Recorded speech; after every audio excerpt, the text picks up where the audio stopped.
So long as you're starting with high quality beef, cooking a good steak is as easy as throwing it on the grill or searing it in a hot skillet. But if you want perfect steak, and I'm talking steak with a rich, brown, crackling crust and a medium rare core that extends all the way from edge to edge, then you need to take your technique to the next level. Now, traditional methods like broiling, grilling, or searing in a skillet leave you with one problem. Your steak develops a temperature gradient inside it.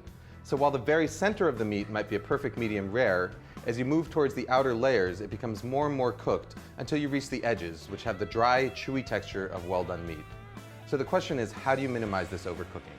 So here's the thing, the more gently you cook your food, the smaller that temperature gradient inside is going to be.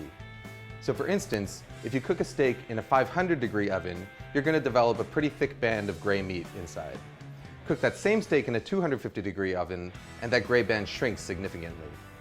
You may have heard of a concept called sous vide cooking, and the idea here is to take that low temperature cooking to the extreme.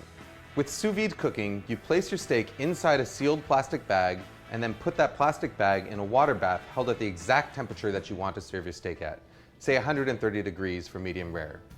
About 45 minutes later, you take your steak out of that bag and it's perfectly evenly cooked from edge to edge with no temperature gradient and no danger of overcooking. The problem is that sous vide equipment is really expensive, but there's an alternative. A regular old $30 beer cooler.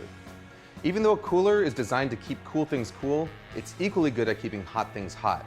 So all you've got to do is fill it up with hot water, adjust the temperature with boiling water or cold water, and then place your bag meat inside it to cook.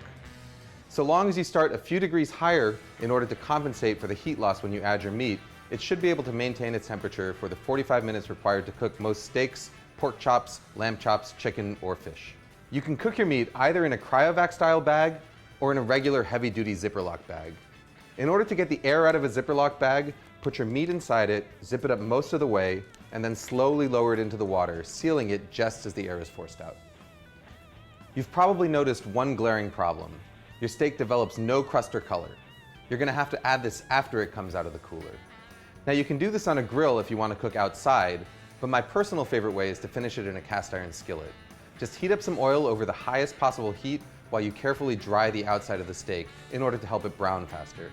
Season the steak generously with salt and pepper, and once the oil starts smoking, add the steak to the pan along with a couple of pats of butter. Cook the steak just until it's browned on both sides, about a minute or two, and then to finish it off, hold it up vertically with tongs in order to get the edges. The beauty of this method is total flexibility in terms of timing.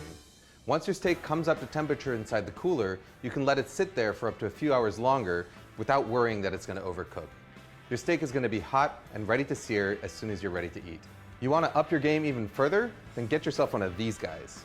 By combining the intense heat of a propane torch with a cast iron skillet, you can get a steakhouse quality char in a matter of moments. Just make sure that you shut off your smoke detectors first. It may take a little bit more time, but if you're willing to put in the effort, this is the best quality steak you can get at home.